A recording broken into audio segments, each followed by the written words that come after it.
Let's bring in New York Congressman Chris Collins right now. And Congressman, good to see you. Thanks for good weighing to be in with you, here. Maria. Give us your thoughts on President Trump's pick for the Supreme Court.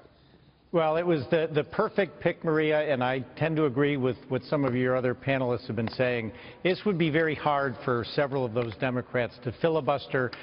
We don't need Chuck Schumer, Senator Schumer's vote. We need 51 votes. We have 52 senators. So it's just a matter of getting past the threat of a filibuster.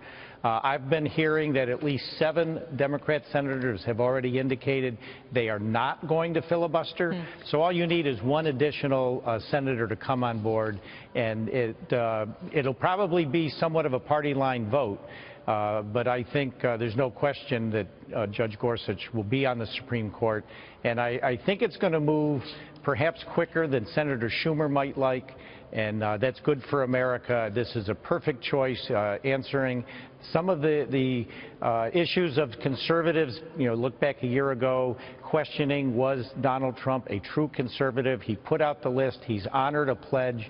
And I think most of us watching Judge Gorsuch last night as he accepted the nomination from President Trump, he's just a gentleman, and his legal standing is beyond reproach. Well, what about, you know, the Democrats delaying the votes for President Trump's cabinet pick? So it's good to hear that you're hearing at least 7 senators don't want to go filibuster, so maybe Gorsuch gets confirmed. But look at these roadblocks coming as the Senate is expected to vote on Secretary of State Rex Tillerson, Attorney General nominee Senator Jeff Sessions. What's your take on this? I mean, at this rate, we won't have a complete cabinet for some time. Well, it goes back to, you know, we can quote Barack Obama from many years ago when he said, elections have consequences. You know, perhaps Senator Schumer should watch that quote coming out of then President Barack Obama. They're just, you know, they're angry, they're riddled with angst over the results of this election. They're doing what they can to delay, and all of these members of the cabinet will be approved, whether it's today, tomorrow, a week, or 2 weeks. It's kind of sad to watch, really, the implosion of the Democrat Party, running around, you know, throwing a tantrum because Barack Obama and Hillary Clinton lost this election, and now we have Donald Trump as president. So to me, yes, they are delaying. It's not going to work. You know, when you think back a couple years ago when Harry Reid eliminated the filibuster for appointees other than Supreme Court. So it's a fait accompli. All of these gentlemen, and it's a great cabinet, will be approved. And Senator Schumer is just demonstrating to America, I think, why the Democrats lost. They're a minority party. They will be for a very long time.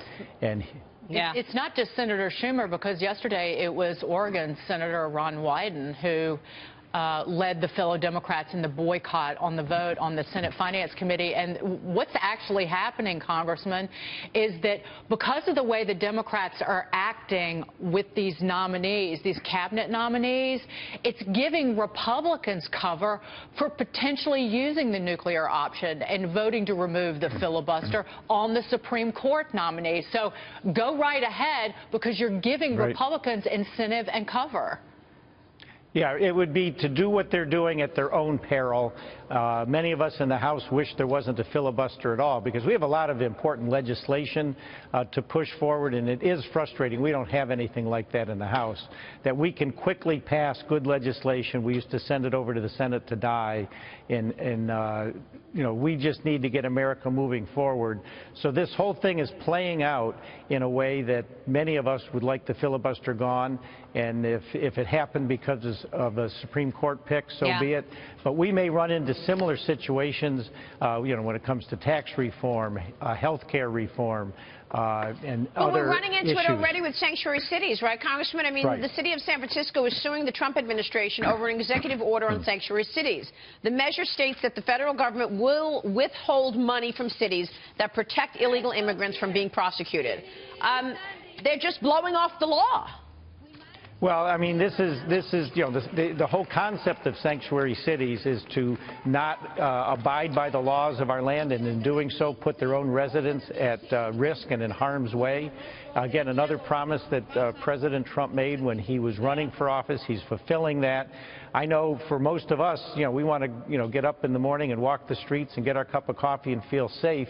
that we know who is roaming around in our city.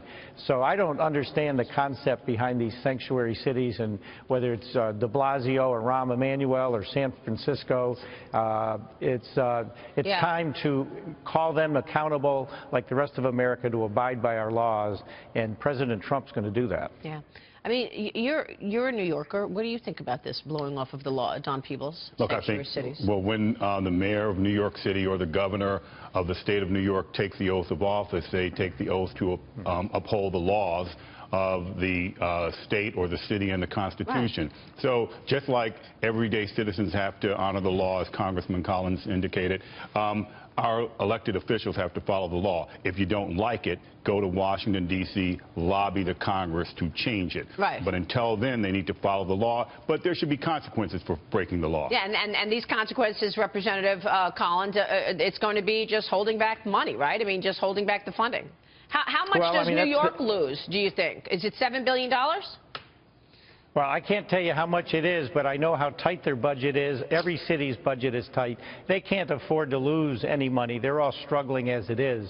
So the taxpayers and the voters in those cities, if the federal funding is eliminated and cut back, and you see either taxes go up or you see services being curtailed, these elected officials are not going to be reelected. So don't you know, they're first and foremost interested in their own survival, being reelected. Yeah. And that's why this is such a great move to put the pressure on them, because ultimately, I believe they're going to have to cave. Yeah. Congressman, can I leave you with this thought? Yeah. Why should we penalize the citizens of New York City or New York State, for example, when our leaders are not following the law? Shouldn't there be personal consequences, removal of office, some type of charges of some form of law enforcement for failing to uphold the laws as they're passed? An everyday citizen doesn't get fined for breaking the law. They normally go to prison or they get arrested. There are consequences, but there shouldn't be this burden on the backs of the citizens of New York or the citizens of San Francisco. Do you think? Is that fair? Well, here's what I would say. It's the citizens of New York who have elected the officials in New York who are doing what they're doing.